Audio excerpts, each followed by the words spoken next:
तब्दीली के साथ बदलते भारत की शान।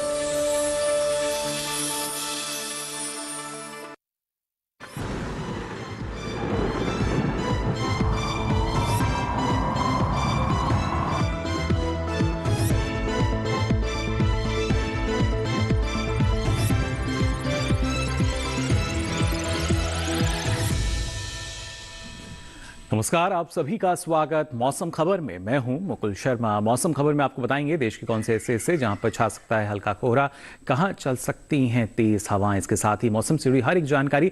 लेकिन आइए सबसे पहले नजर डालते हैं मौसम की बड़ी खबरों पर। क्या कुछ खास रह सकता है अलग अलग क्षेत्रों की अगर बात की जाए, ये आपको बता देते हैं। और जो पहली बड़ी खबर है वो आप देख सकते हैं त्रिपुरा से, जहां इक्का दुक्का जगहों पर अगले 2 दिन हल्का कोहरा छाने के आसार बनते हुए नजर आ रहे हैं।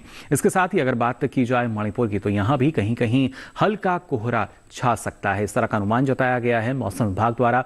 वहीं केरल की भी अगर बात करें तो अगले कुछ दिनों के दौरान यहां कहीं कहीं बारिश का अनुमान जताया गया है, यानी हल्की हल्की जो बारिश है वो कुछ एक जगह हो सकती है। अंडमान निकोबार की हम बात करें तो अनेक इलाकों में 27 नवंबर को यहां बारिश की संभावना जताई गई है।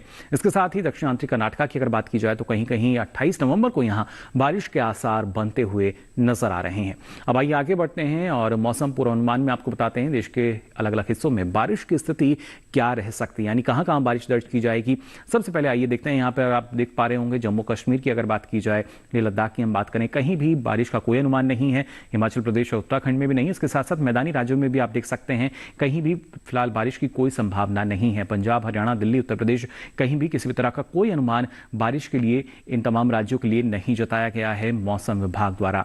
लेकिन इसके साथ ही अगर बात की जाए पूर्वी भारत की, वहां पर क्या स्थिति रह सकती है मौसम की, इसके बारे में आइए जानकारी लेते हैं। बारिश की स्थिति क्या रहेगी, यहां भी आप देख सकते हैं बिहार, झारखंड, ओडिशा की हम बात करें, आगे पश्चिम बंगाल की बात की जाए या पूर्वोत्तर राज्यों की हम बात करें तो यहां भी फिलहाल कहीं भी बारिश की कोई संभावना बनती हुई नजर नहीं आ रही, यानी यहां भी किसी भी तरह का कोई अनुमान नहीं है बारिश के लिए। दक्षिण भारत में कुछ एक जगह जो बारिश हो सकती है, कहां कहां है वो आप देख लीजिए। अंडमान निकोबार की अगर बात की जाए तो अधिकतर जगह यहां बारिश का अनुमान जताया गया है। इसके साथ साथ आप देख सकते हैं केरल, तमिलनाडु की हम बात करें, कर्नाटक की बात की जाए, रायलसीमा, तेलंगाना, तटीय आंध्र प्रदेश, तो यहां पर कहीं कहीं बारिश हो सकती है, जबकि तटीय कर्नाटक में कई जगह बारिश का अनुमान जताया गया है।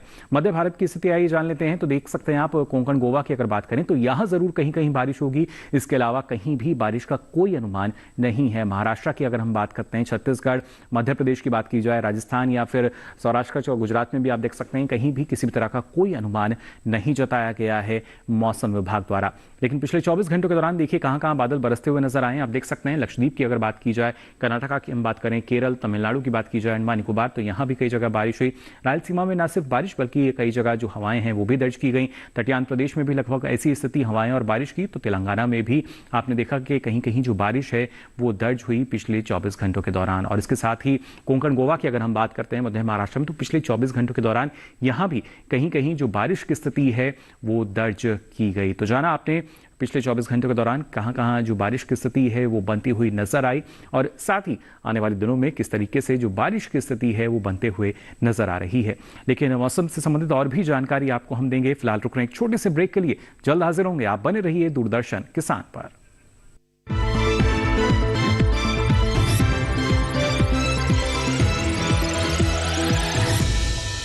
चेक जाना पड़ेगा। अरे गेम छोड़ के 1 महीना हो गया कंप्लेंट किए हुए, बैंक रिफंड ही नहीं कर रहा है। कंप्लेंट करनी है। अरे बैठिए बैठिए, यहीं से कर लीजिए आरबीआई के ओम्बुड्समैन को। कैसे? आरबीआई अधिकृत बैंक, एनबीएफसी या डिजिटल लेन देन के जितने भी प्लेटफॉर्म्स हैं, उनकी शिकायत आप कर सकते हैं घर बैठे बैठे। आरबीआई के सीएमएस पोर्टल पर। ये हो गया चेकमेट। कंप्लेंट करेंगे क्या? आरबीआई कहता है जानकार बनिए, सतर्क रहिए।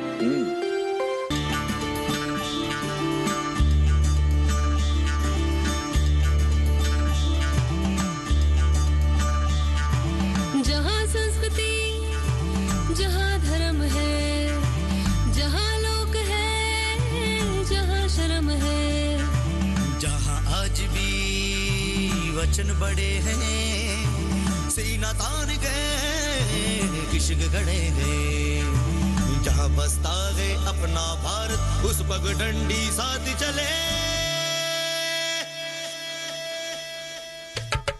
चलो गाँव चले, चलो गाँव चले, चलो गाँव चले, चलो गाँव चले।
अपना भारत उस पगडंडी साथ चले।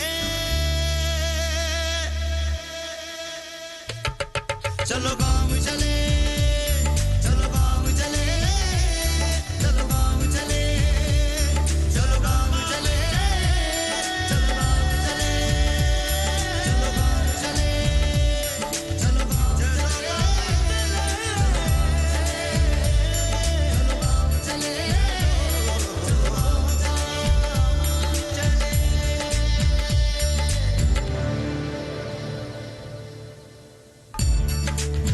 देखिए कार्यक्रम चलो गांव चले 27 नवंबर से हर रविवार रात 8:30 बजे सिर्फ दूरदर्शन किसान पर।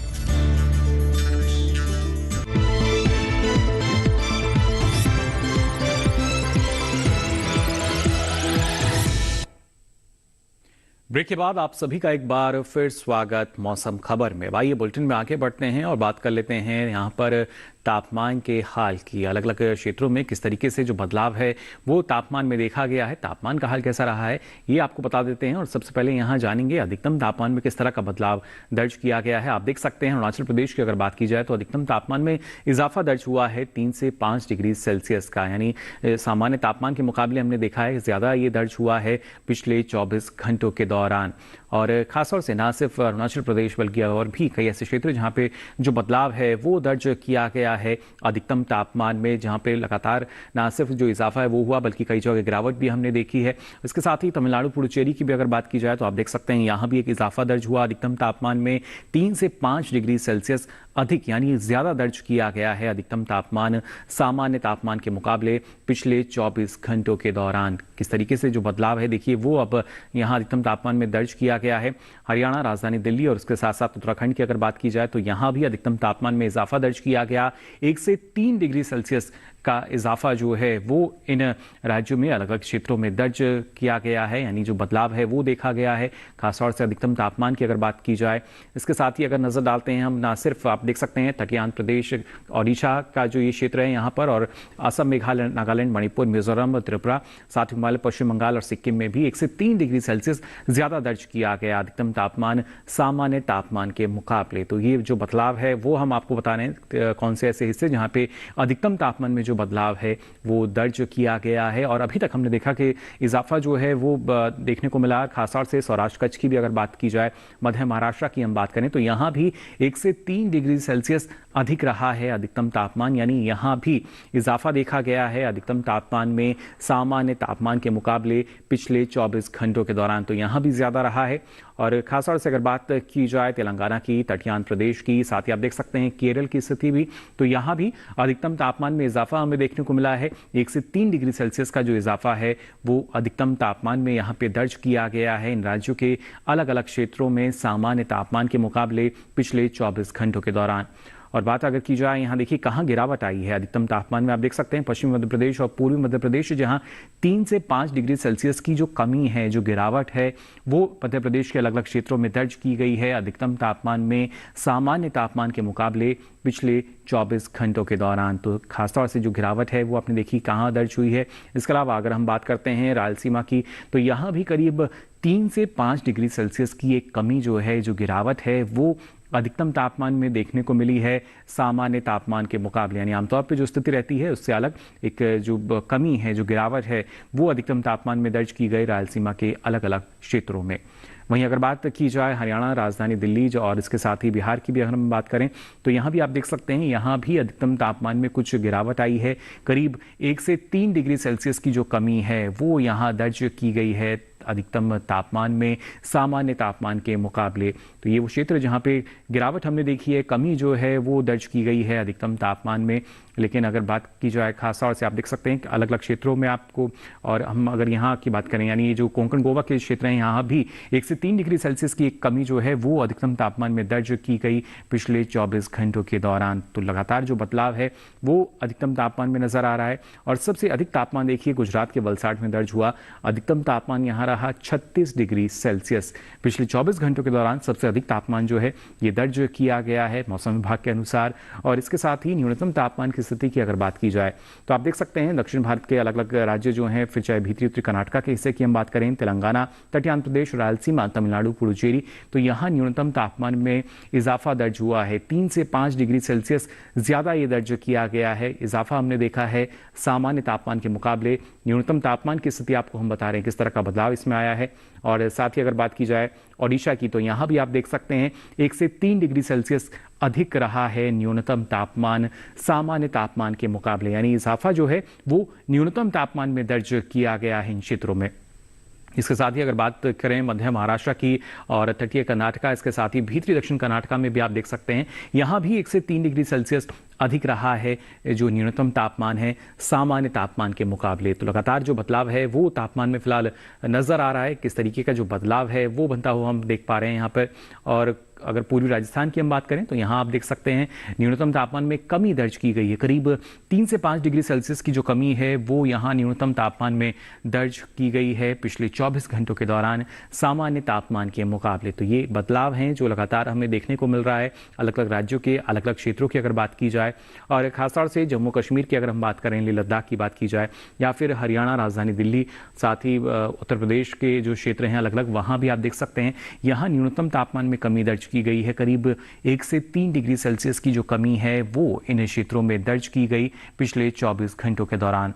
और साथ ही अगर नजर डालते हैं कोंकण गोवा पर, इसके साथ ही गुजरात, मध्य प्रदेश के क्षेत्र और विदर्भ में भी आप देख सकते हैं यहाँ भी न्यूनतम तापमान जो है उसमें कमी दर्ज की गई है। करीब 1 से 3 डिग्री सेल्सियस की जो कमी है वो न्यूनतम तापमान में यहाँ दर्ज की गई पिछले 24 घंटों के दौरान सामान्य तापमान के मुकाबले। वहीं गांगे पश्चिम बंगाल में भी आप देख सकते हैं 1 से 3 डिग्री सेल्सियस की जो कमी है वो न्यूनतम तापमान में यहाँ भी दर्ज की गई है सामान्य तापमान के मुकाबले, यानी आमतौर पर जो स्थिति हम देखते हैं उसके विपरीत हम मान सकते हैं। करीब 1 से 3 डिग्री सेल्सियस की जो कमी है गांगे पश्चिम बंगाल के जो अलग अलग क्षेत्र हैं उनमें दर्ज की गई है मौसम विभाग के अनुसार।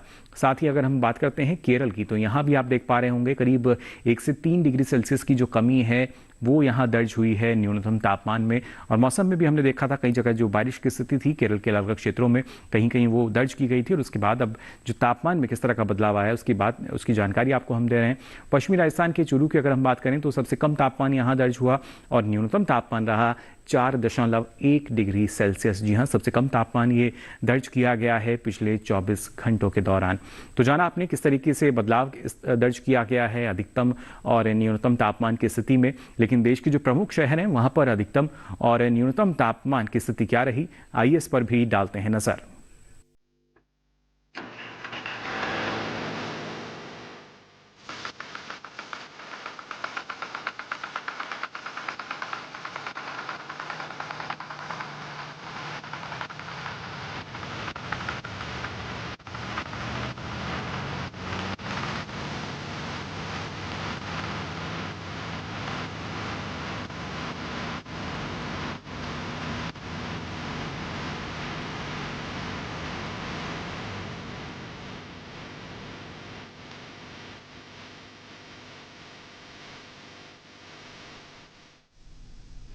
और इसी के साथ ही मौसम खबर में यहाँ वक्त हो चला एक और छोटे से ब्रेक का। ब्रेक से लौटेंगे तो आपको बताएंगे और क्या कुछ खास रहेगा मौसम में।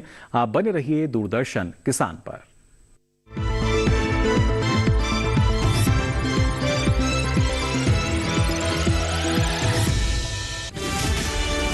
ये भूमि सर्वधर्म समभाव की भूमि है।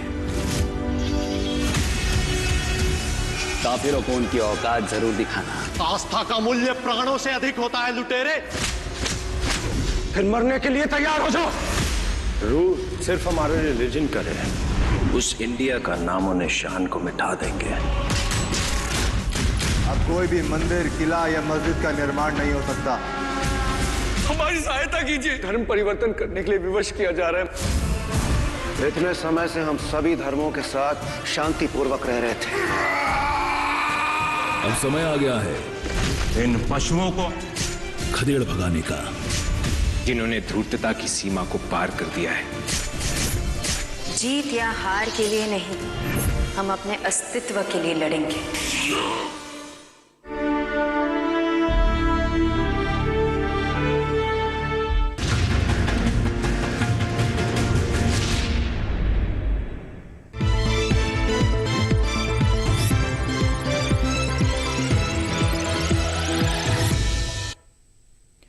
ब्रेक के बाद आप सभी का एक बार फिर स्वागत मौसम खबर में। आइए बुलेटिन में आगे बढ़ते हैं और आपको बताते हैं देश के अलग अलग शहरों में वायु गुणवत्ता की स्थिति क्या दर्ज की गई है। जी हाँ, वायु गुणवत्ता सूचकांक के आधार पर वायु गुणवत्ता की स्थिति क्या रही ये आपको बता देते हैं। सबसे पहले बात करते हैं राजधानी दिल्ली की। 212 रहा गुणवत्ता सूचकांक, यानी अभी भी ये थोड़ी खराब श्रेणी के अंतर्गत यहाँ नजर आ रही है। अहमदाबाद की अगर बात की जाए 215 गुणवत्ता सूचकांक, यहाँ भी थोड़ी खराब स्थिति अभी भी नजर आई वायु गुणवत्ता की। पटना की अगर बात करें तो 316 रहा गुणवत्ता सूचकांक, जो कि खराब श्रेणी के अंतर्गत फिलहाल यहां नजर आ रही है वायु गुणवत्ता। बेंगलुरु की अगर बात की जाए तो ये 41 रहा गुणवत्ता सूचकांक, जो कि बहुत अच्छी स्थिति हम मान सकते हैं वायु गुणवत्ता की। पुणे की अगर बात की जाए तो 182 दर्ज हुआ गुणवत्ता सूचकांक, यानी एक संतोषजनक स्थिति फिलहाल हम मान सकते हैं वायु गुणवत्ता की। कोलकाता की अगर बात की जाए 273 रहा गुणवत्ता सूचकांक, यानी थोड़ी खराब स्थिति और आगे बढ़ रही है खराब की तरफ। मुंबई की अगर बात करें तो 192 रहा गुणवत्ता सूचकांक, यानी एक संतोषजनक स्थिति जो है वो फिलहाल हम मान सकते हैं वायु गुणवत्ता की। हैदराबाद की अगर बात करें तो 161 रहा गुणवत्ता सूचकांक, यानी यहां भी एक संतोषजनक स्थिति जो है वो बनती हुई नजर आई है। आइए आगे बढ़ते हैं, नजर डालते हैं पर्यटन पूर्वानुमान में देश के प्रमुख पर्यटन स्थलों पर।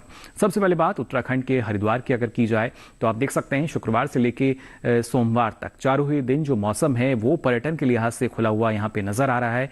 यानी आप अगर यहाँ जाना चाहते हैं बिल्कुल जा सकते हैं, यहाँ जाने की योजना बना सकते हैं इन चारों दिनों के दौरान। अधिकतम तापमान 27 से 28 रहेगा, तो न्यूनतम तापमान करीब 12 डिग्री सेल्सियस के आसपास बने रहेंगे अगले 4 दिनों के लिए हरिद्वार में। तो जाना आपने किस तरह का जो मौसम है वो आपको हरिद्वार में मिल सकता है। हिमाचल प्रदेश के मनाली में भी लगभग वही स्थिति है, पर्यटन के लिहाज से काफी बेहतर मानी जा सकती है, क्योंकि शुक्रवार से लेकर सोमवार तक जो मौसम है वो पूरी तरीके से खुला हुआ हमें नजर आ रहा है। कोई भी खास गतिविधि दर्ज नहीं की जाएगी और ऐसे में जो अधिकतम तापमान है करीब 13 डिग्री सेल्सियस रह सकता है, तो वहीं न्यूनतम तापमान करीब 6 डिग्री सेल्सियस के आसपास बने रहने का अनुमान जताया गया है मौसम विभाग द्वारा। तो अगर आप यहां जाना चाहते हैं बिल्कुल जा सकते हैं। उत्तर प्रदेश के आगरा की अगर हम बात करें शुक्रवार से लेकर सोमवार तक, यानी आप देख सकते हैं शुक्रवार, शनिवार, रविवार, सोमवार चारों ही दिन सुबह के समय यहां पर हल्का सा जो कोहरा है वो जरूर छाया रह सकता है। हल्की सी जो धुंध है वो आपको यहां मिल सकती है और उसके बाद जो मौसम है वो साफ रहेगा। हालांकि जो अधिकतम तापमान है करीब 27 डिग्री सेल्सियस के आसपास रहने का अनुमान है, तो वहीं न्यूनतम तापमान करीब 11 से 12 डिग्री सेल्सियस के आसपास रह सकता है। आगे बढ़ते हैं, बात कर लेते हैं पंजाब के अमृतसर की। तो अमृतसर में भी देखिए पर्यटन के लिहाज से बेहतर स्थिति। शुक्रवार से लेकर सोमवार तक जो मौसम है वो पूरी तरीके से खुला हुआ नजर आ रहा है। यानी आप इन 4 दिनों के दौरान अगर यहां जाना चाहते हैं बिल्कुल जा सकते हैं और ऐसे में जो अधिकतम तापमान है करीब 25 डिग्री सेल्सियस रहेगा, तो वहीं न्यूनतम तापमान करीब 8 से 9 डिग्री सेल्सियस के आसपास बने रहने का अनुमान जताया गया है भारत मौसम विज्ञान विभाग द्वारा। तो जाना आपने अमृतसर में कैसा मौसम आपको मिलेगा। राजस्थान के जयपुर की भी अगर हम बात करें तो यहां भी देखिए जो मौसम है वो बिल्कुल खुला हुआ नजर आ रहा है, यानी कोई भी खास गतिविधि मौसम में यहां दर्ज नहीं की जाएगी। शुक्रवार से लेकर सोमवार तक एक जैसी स्थिति है और अधिकतम तापमान आप देख सकते हैं 26 से 28 डिग्री सेल्सियस के आसपास ये रहेंगे, तो वहीं न्यूनतम तापमान भी करीब 11 से 12 डिग्री सेल्सियस के आसपास रहने का अनुमान जताया गया है भारत मौसम विज्ञान विभाग द्वारा। पश्चिम बंगाल के श्रीनिकेतन की अगर बात की जाए तो देखिए शुक्रवार को यहाँ जरूर कुछ एक जगह जो बादल हैं वो छाए हुए रह सकते हैं, लेकिन बरसने की संभावना बेहद कम।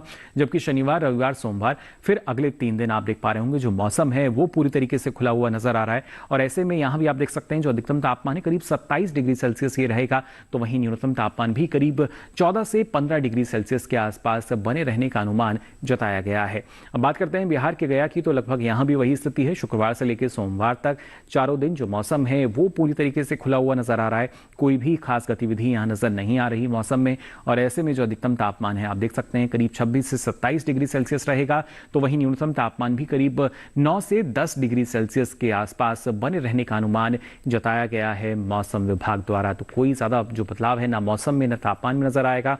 त्रिपुरा के अगरतला की अगर हम बात करें तो यहाँ देखिए शुक्रवार, शनिवार, रविवार 3 दिन सुबह के समय जो कोहरा है वो जरूर आपको यहाँ छाया हुआ मिल सकता है। उसके बाद मौसम साफ रहने की उम्मीद है। हालांकि कुछ एक जगह बादल भी रहेंगे, लेकिन सोमवार में आप देख सकते हैं कहीं कहीं जो बारिश की संभावना है वो जताई गई है मौसम विभाग द्वारा और ऐसे में जो अधिकतम तापमान है करीब 29 से 30 डिग्री सेल्सियस रहेगा, तो न्यूनतम तापमान आप देख सकते हैं ये करीब 16 से 17 डिग्री सेल्सियस। मध्य प्रदेश के चित्रकूट की अगर हम बात करें तो आप देख सकते हैं शुक्रवार, शनिवार, रविवार, सोमवार चारों ही दिन एक जैसी स्थिति है। यहाँ भी सुबह के समय हल्की सी जो धुंध है वो जरूर आपको मिल सकती है यहाँ पर। हालांकि उसके बाद जो मौसम है वो साफ रहने की उम्मीद जताई गई है मौसम विभाग द्वारा। और खासतौर से तापमान की अगर हम बात करें तो अधिकतम तापमान करीब 26 डिग्री सेल्सियस, न्यूनतम तापमान करीब 12 डिग्री सेल्सियस के आसपास रह सकता है। कोई भी जो बदलाव है तापमान में यहाँ दर्ज नहीं किया जाएगा। केरल के कन्नूर की अगर हम बात करें तो आप देख सकते हैं शुक्रवार से लेकर सोमवार तक यहाँ चारों दिन एक जैसी स्थिति बनती नजर आ रही है। चारों ही दिन कुछ एक जगह जो बादल हैं वो जरूर छाए हुए रह सकते हैं, हालांकि इनके बरसने की संभावना कम है। लेकिन अधिकतम तापमान पर नजर डालें तो करीब ये 33 डिग्री सेल्सियस रह सकता है, तो वहीं न्यूनतम तापमान करीब 23 डिग्री सेल्सियस के आसपास बने रहेंगे अगले 4 दिनों के दौरान। तो कोई भी अपनी स्थिति जानी किस तरीके से जो मौसम है उसमें बनती हुई नजर आ रही है। और साथ ही साथ मौसम का जो असर है वो हम देखते हैं कृषि क्षेत्र पर भी, लेकिन मौसम को ध्यान में रखते हुए हमारे जो किसान हैं जो लगातार कृषि क्षेत्र में जुड़े रहते हैं वो कौन कौन से कृषि कार्य कर सकते हैं, आइए जान लेते हैं इस रिपोर्ट में। बिहार के किसान धान की पकी फसल की कटाई कर लें। कटाई के बाद इन्हें धूप में अवश्य सुखा लें, उसके बाद ही थ्रेसिंग करें और फिर धान की फसल का उचित भंडारण भी कर लें। बिहार के किसान इस समय गेहूं की विभिन्न किस्मों जैसे HD 2967, HD 2733, HD 2824 और DBW 187 की बुआई कर सकते हैं। इस समय बिहार में मसूर की बुआई का समय है। यहाँ के किसान मल्लिका के 75, अरुण PL 7712, KLS 218 और PL 5 किस्मों की बुआई कर सकते हैं। बुआई से पहले इनके बीजों को उपचारित जरूर कर लें। यहाँ आलू की बुआई के लिए खेत तैयार कर लें। खेत तैयार करते वक्त गोबर की खाद डालें। यहाँ आलू की कुफरी ज्योति, कुफरी अशोक, कुफरी चंद्रमुखी और सिंदूरी जैसी किस्मों की बुआई की जा सकती है। छत्तीसगढ़ के किसान सरसों की बुआई के लिए खेत तैयार कर लें। खेत तैयार करते वक्त मिट्टी में उचित नमी बनाए रखें। अगर मिट्टी में नमी ना हो तो सरसों की बुआई से पहले खेतों की सिंचाई कर लें। यहाँ मटर की भी बुआई की जा सकती है। बुआई से पहले बीजों को राइजोबियम कल्चर से उपचारित जरूर कर लें। छत्तीसगढ़ में इस मौसम में चने की छोटे और बड़े आकार वाली दोनों किस्मों की बुआई की जा सकती है। बुआई से पहले इनके बीजों को फास्फोरस से उपचारित कर लें। छत्तीसगढ़ में ही अरहर की फसल में इस समय मोज़ैक रोग देखने में आता है। ऐसे में इसकी रोकथाम के लिए संक्रमित पौधों को उखाड़ कर फेंक दें। साथ ही विशेषज्ञों की सलाह से फेनाजाक्विन 10 EC को 1 मिलीलीटर पानी में मिलाकर छिड़काव करें। छत्तीसगढ़ में इस समय प्याज, फूलगोभी, मिर्च, टमाटर, बैंगन और गाजर की बुआई की जा सकती है। यहाँ के किसान बाजरे की पकी फसल की कटाई कर लें।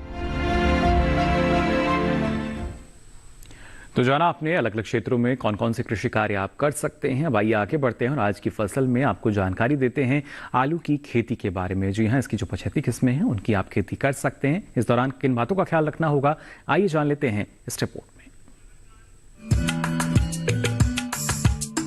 आलू की अगेती फसल बोने का समय निकल चुका है। आलू की मुख्य फसल की बुआई भी की जा चुकी है, लेकिन आलू की देरी से बोई जाने वाली किस्मों को दिसंबर के आखिरी तक लगाया जा सकता है। आलू की बुआई करते समय किसान के लिए कुछ महत्वपूर्ण बातों का ध्यान रखना जरूरी हो जाता है। सबसे जरूरी बात ये है कि बीज खरीदते समय सावधानी बरतें। बीज हमेशा विश्वसनीय जगह से ही खरीदें और बीज कंदों को छाया में सुखाकर ही बुआई करें। ध्यान रखें कि बोते समय कतार से कतार की दूरी 60 सेंटीमीटर और कंद से कंद की दूरी बीज के आकार के अनुसार हो। उदाहरण के लिए 20 ग्राम भार वाले कंदों की दूरी 15 सेंटीमीटर, 40 ग्राम वाले की 20 सेंटीमीटर, 60 ग्राम वालों की 30 सेंटीमीटर और 80 ग्राम वाले कंदों की दूरी 40 सेंटीमीटर होनी चाहिए। मेड़ों में 8 से 10 सेंटीमीटर की गहराई में बुआई करें। अच्छी फसल लेने के लिए फसल में 7 से 10 बार सिंचाई जरूर करें।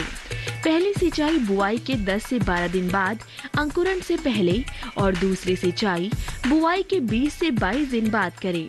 अंतिम सिंचाई खुदाई से 10 दिन पहले करें। बुआई करने से पहले आप अपने खेतों की मिट्टी की जांच भी जरूर करा लें।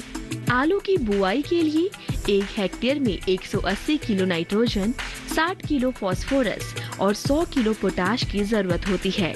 जब पौध की ऊंचाई 8 से 10 सेंटीमीटर की हो जाए तो खुरपी की मदद से खरपतवार को साफ करते रहें। आलू में झुलसा रोग होने का खतरा बना रहता है।